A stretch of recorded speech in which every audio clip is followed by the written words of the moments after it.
दोस्तों, एक पत्नी होती है, अपने पति को मारना चाहती है अपने प्राइवेट पार्ट से। एक पत्नी ऐसे कैसे कर सकती है? दोस्तों, ये सच्ची घटना ब्राज़ील की है। वहाँ का एक पति पत्नी होते हैं, कपल जोड़ा होते हैं। दोस्तों, एक कहानी विदेश के, आप सुन के हैरान रह जाएंगे। दोस्तों, जो पत्नी होती है अपने पति को ओरल सेक्स के जरिए मारना चाहती है। नमस्कार दोस्तों, स्वागत करता हूं आप सभी का एक नए वीडियो में। मैं हूं मनोज। दोस्तों, एक कहानी ब्राज़ील की है। ब्राज़ील का रहने वाला एक कपल माने एक जोड़ा होता है, पति पत्नी होते हैं। वो बचपन से ही एक साथ रहते हैं। स्कूल में दोनों एक साथ पढ़ते थे। पढ़ते पढ़ते उन लोग का जैसे उम्र गुजरता है, आगे चल के दोनों एक दूसरे के साथ बंधन में जुड़ जाते हैं। शादी विवाह हो जाता है। शादी विवाह होने के बाद उन लोग का बहुत हंसी खुशी से रह रहे थे। कुछ दिन 2-4 साल बीतते हैं। जो पत्नी होती है अपने पति से उग जाती है।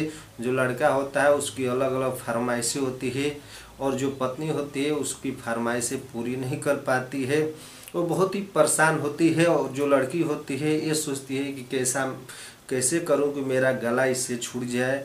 फिर दोस्तों, ताना सुनी, आपस में कहा सुनी बहुत चलता है। ऐसे करते करते 2-4-5 साल और बीत जाते हैं। फिर एक दिन जो औरत होती है, वो पत्नी उसकी होती है, उसके दिमाग में एक आइडिया आता है। वो आइडिया सोचती है कि अपने पति पर आजमाया जाए, ना बांस रहेगा ना बांसुरी बजेगी। तो दोस्तों, एक दिन वो आइडिया इस्तेमाल करती है।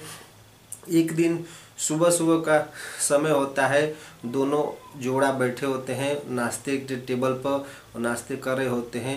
तभी जो पत्नी होती है वो बोलती है कि आज मेरा कुछ और मूड कर रहा है, कुछ और तरीके से मैं आपके साथ संबंध बनाने वाली हूँ। जो लड़का होता है वो बहुत हंसी खुशी से बोलता है कि किस तरीके से संबंध बनाना चाहती हो।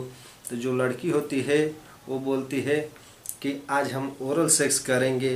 तो जो लड़का होता है बोलता है ठीक है, अभी मैं जा रहा हूँ काम पे और शाम को आऊँगा तो तुम्हारे साथ ओरल सेक्स करूँगा।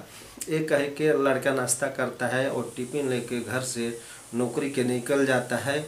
और नौकरी करके शाम को घर रिटर्न आता है। उससे पहले जो उसकी पत्नी होती है एक षड्यंत्र रचती है और वो बाजार जाती है, कुछ नशीला पदार्थ लाती है और नशीला पदार्थ ला के अपने प्राइवेट पार्ट में डाल लेती है। फिर शाम को वक्त होता है, दोनों एक साथ बैठ के खाना खाते हैं। और खाना खाने के बाद दोनों बेड पर चले जाते हैं। बेड पे जाने के बाद जो लड़की होती है उसके साथ शरारतें करने लगती है, उसको उत्तेजित करने की कोशिश करते हैं। जो लड़का होता है उत्तेजित हो जाता है। उत्तेजित करने के बाद जो लड़की है वो फरमाइश करती है कि नहीं, मेरे साथ तुम ओरल सेक्स करो। जो लड़का होता है वो ना पाड़ देता है, बोलता है कि आज मेरा मूड नहीं है, आज ओरल सेक्स नहीं करेंगे, आज हम लोग ऐसे ही संबंध बना लेते हैं। जो लड़की होती है बहुत प्रयास करती है कि ओरल सेक्स करे। ओरल सेक्स जैसे करे उसे वो पदार्थ, जो नशीला पदार्थ अपने प्राइवेट में डाली होती है, वो पदार्थ उसके मुंह के अंदर जाए, उसकी जान चली जाए। उसका जो औरत थी उसका ये षड्यंत्र था, क्योंकि जो लड़का था उसके साथ ओरल सेक्स नहीं करता है। ना करने के बाद उसके साथ ऐसे ही जो मैक्सिमम संबंध बनाता है। संबंध बनाते वक्त उसे कुछ बदबू आती है। जो लड़की होती है उसके प्राइवेट पार्ट से जो बदबू आती है, तो वो जो उसका पति होता है लड़की से बोलता है कि तुम्हारी प्राइवेट पार्ट से बहुत बदबू आ रही है, ऐसा क्यों हो रहा है। जो लड़की होती है ये बोलती है कि ऐसा गंध आ रहा होगा।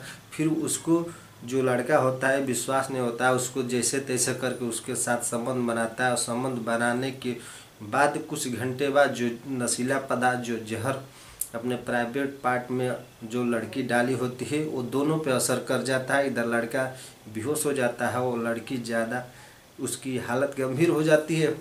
फिर उसके घर के जो व्यक्ति होते हैं उसको नज़दीकी अस्पताल में लेके जाते हैं। अस्पताल में ले जाने के बाद वहाँ चेकअप होता है। चेकअप होने के बाद जो लड़का होता है उसको तो जान बचा ली जाती है।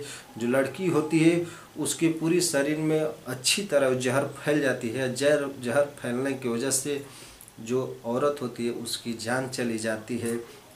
फिर ये बात लड़के को पूरी जो वहाँ के डॉक्टर साहब होते हैं बताते हैं कि तुम्हारी जो औरत थी अपने प्राइवेट पार्ट में कुछ नशीला पदार्थ डाल दी थी। उस नशीला पदार्थ के फैलने की वजह से तुम्हारा भी इन्फेक्शन हो गया था और जो तुम्हारी औरत है उसका पूरे शरीर में इन्फेक्शन फैलने की वजह से उसकी जान चली जाए।